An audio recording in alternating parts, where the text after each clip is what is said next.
You started off talking about the history of America, and many of our freedoms are founded in our religious beliefs. You felt actually it was the Protestant meetings that gave us the form of government we have right now. Could you talk about that?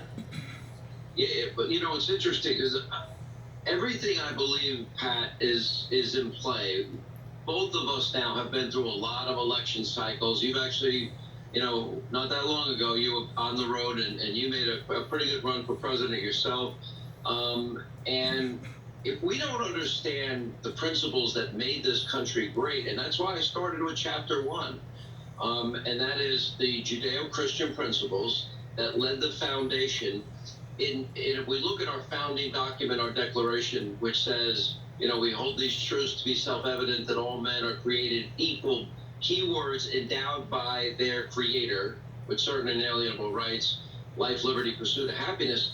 The conservatism's always rooted in this idea that our rights are natural rights that come directly from God. My time in 12 years of Catholic education, I studied Latin, and the Latin derivative for education is a ducere, to bring forth from within. Well, that's predicated on a belief. You're not going to shove information into children. You've got to bring out of them that which they were born with, whatever talents. And that is the difference between a belief in the state and state rights or government-given rights versus natural rights or God-given rights that we're born with. And that is the key then to every other thing that has allowed America to become great and exceptional. Maybe it's not as fashionable today to talk about American greatness and American exceptionalism, but my friend Barry Farber, who's one of the great pioneers of talk radio, always said that there's never been a country in the history of man, albeit not perfect, that has accumulated more power, abused it less, and I add to that, accumulated more power, abused it less, and used it to advance the human condition more than this one. What does that mean? It means that it is liberty, it is freedom, it is capitalism, it is free markets, it is risk, it is reward. And what is at stake, in my view, in this election, which is we're going to continue to live free like that, or we're going to buy into the failed promises of socialism and redistributionism, which we now see what the coming election is really all about when we talk about principles. And to me, that is the foundation of America's success, and it's under attack like it's never been under attack before. I never thought we'd see a major political party in this country embrace full-on socialism, pledging to spend trillions of dollars on the madness of a new Green Deal, as they call it. But it would take away the very foundation of everything that has made Americans successful. Look, I saw in your earlier report today, you were talking about coronavirus. We now have 3 separate companies in a period of 8 months that are in final stage trials for a vaccine. Our therapeutics are advanced. That's because of liberty and freedom, Pat. That's American ingenuity. That's God-given talent. That is what's created a standard of living that is the envy of the world. That is why you and I both know that this is the greatest country God has given man. And if we give up the principles, Pat, that made us great, we're going to lose the greatness. We can't allow that to happen. You talked about, for example, you talked about Gruber and how they lied about Obamacare. And Obama and Biden are lying right now about what they have in mind. What do you think? For everybody that's buying in, remember the promise of this new Green Deal. You're going to have free education, a guaranteed government job, guaranteed government wage, guaranteed health care, guaranteed government vacations, guaranteed government healthy food, guaranteed retirement. Well, when you add up, you don't need to have a degree in math from MIT or an engineering degree to figure out that $94 trillion in 10 years just for that is mathematically and scientifically impossible for a country that only takes in $4 trillion a year or $4.5 trillion a year. And then on top of that, then they're going to have education for all. I think there is a psychological appeal for many people. Oh, no more stress in life. Everything is going to be taken care of, and the government's going to take care of it. Well, let's look at their track record. Every night we are seeing chaos, anarchy, mayhem, death, no law, no order in cities like New York, Chicago, Portland, Seattle. We now see all across this country that, real danger for children dying, a 1-year-old dying in Brooklyn in a stroller in a park, an 8-year-old in Atlanta, a 7-year-old in Chicago. I interviewed the father of this 19-year-old young man who was killed in the Summer of Love zone in Seattle. Okay, that is the most fundamental promise that government makes to keep us safe and secure. These cities, one thing they have in common is they've been run by liberal Democrats for decades, and they have failed spectacularly. Then you go to the part two. What is their next obligation? How are the educational systems doing in all of these big cities? What do they have in common again? We spend more per capita than any country in the industrialized world with the worst results. The city of Baltimore spends more per capita per student, the third highest in the world. They have 13 public high schools where not a single child, Pat Robertson, not one, is proficient in math. That's spectacular failure. You mentioned Obamacare. Millions lost their doctors, millions lost their plans, and we're all paying on average 200% more. The promise was just the opposite. You go to Social Security and Medicare, other government promises, they're both headed towards bankruptcy. So why some people would still put their faith, their hope, their trust, and their belief system that the government's going to solve those problems for them? The great Thomas Paine once said, were the guides and dictates of human conscience, that's God, our conscience, our soul, irresistibly obeyed, there'd be no need for any lawgiver. Then he goes on to say that not being the case, because we're fallen people, governments are instituted by men, and government in its best state is but a necessary evil, and its worst state an intolerable one.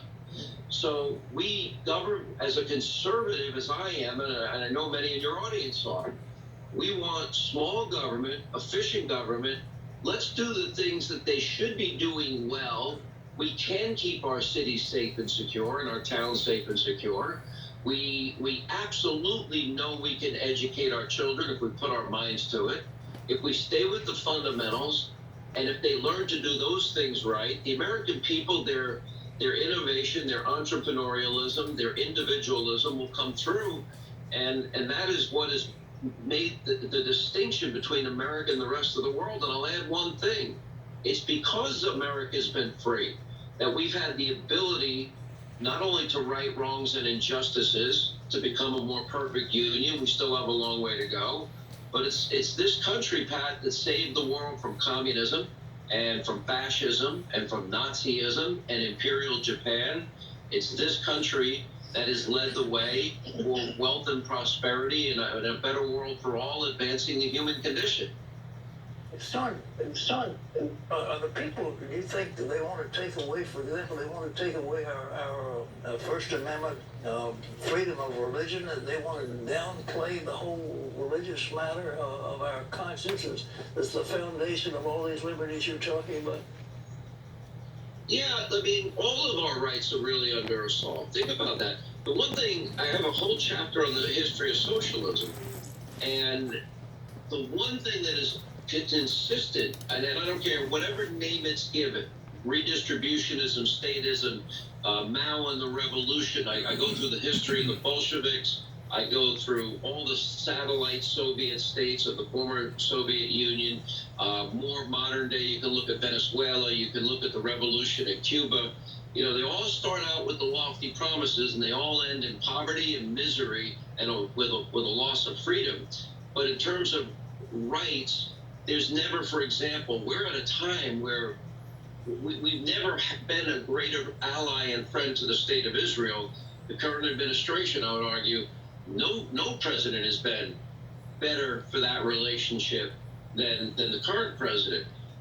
No president has been better for religious freedom than the current president. All things that I believe are fundamental and matter. Now, if you're a conservative and you've experienced this a lot over your many, many years, you have an unbelievable historic career. You have watched this shift. We've watched, the ebb and flow of political cycles. This is different, though. Because what I'm hearing people say is that this is the first time in my lifetime that a major political party is taking on and embracing full-on socialism. Now, under past, there used to be more moderates, for example, in the Democratic Party. Joe Lieberman was the vice presidential candidate of the Democrats in 2000, and maybe that was like the canary in the coal mine, because as soon as Joe Lieberman was ostracized. He was not liberal enough for this modern Democratic Socialist Party, and they are now a socialist party. And unfortunately, maybe the promises sound lofty and great. The sustainability and practicality of it ever being implemented are just, it's not mathematically feasible and mathematically impossible. Sean, you pointed out one thing when they had gotten through drafting the Constitution. Somebody asked Benjamin Franklin, well, what have you got? And he said, no, I've got a republic if you can keep it. Are we going to keep it or not?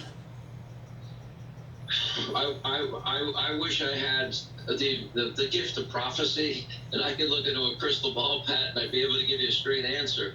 The story you're referring to is Franklin, in the midst of the Constitutional Convention, is asked, is it a monarchy or a republic? And his answer, a republic if you can keep it. Both of us were fans of President Reagan. Reagan gave us an admonition as he was leaving office, and he said, freedom is but one generation away from extinction. Well, I got to tell you, Pat, I have two kids. My son is 21, my daughter is 18. It can't be this generation. We owe it to future generations. This fight is real in terms of the direction of the future of the country, and preserving the cause of liberty and freedom and self-reliance and limited government is crucial. One of the things that the reason that, if you compare, say, the last two administrations, well, one of them gave us 13 million more Americans on food stamps. One of them gave us 8 million more Americans in poverty. One of them gave us the lowest labor participation rate since the 70s. Okay, in 3.5 years, you get a new president. What did we see? Unprecedented economic growth. We saw record low unemployment for every demographic that had been left behind, frankly, by the big government policies of the previous administration. Record low unemployment for African Americans, Hispanic Americans, Asian Americans, women in the workplace, youth unemployment. We became, and I think this has been crucial to our economy, by getting rid of this burdensome bureaucracy that government always gives us. For the first time in 75 years, energy independence. Energy is the lifeblood of the world's economy. That also puts us in a position where, from a geopolitical, strategic point of view, the Straits of Hormuz are less strategically important to the United States, meaning we have more of an opportunity to stay away from foreign conflicts maybe we don't want to get involved in, although we've got to watch out for Iran and Iranian hegemony as a real threat to the region and the world. But energy independent for the first time in 75 years, and the world's largest producer of energy for the first time in over 75 years. Well, first it means millions and millions of jobs, high-paying career jobs for Americans. We need them. And it's helping the economy, it's creating opportunity and raising the standard of living of Americans. And then secondly, I'd argue with you, Pat, is that all of these things at the end of the day is, this is the biggest moment of choice. I call this a tipping point. The positive side is we can continue to embrace the principles that got us here, or we can abandon them, and we can go for the false hope and the false promises that mistake has been made throughout history. It's never succeeded. Whatever name you give it, whatever form it's taken, it will still end in predictable failure, unfulfilled promises, and sadly, a loss of freedoms in the name of false security. That's what always happens. Sean, thank you so much. And thank you for this book, by the way. I see our time is up, but Sean Hannity's Live Free or Die is a national bestseller, and you can get copies wherever books are sold. And Sean, it's a pleasure being with you, dear friend, and I hope that you stay well and keep telling the truth, and the people love you. Birthday not that long ago, and you're doing well. And when I'm 90 years old, I'm still going down the road. Thanks, Sean. Don't stop. Keep going. You have a long way to go. I hope so. Thanks again, friend. All right.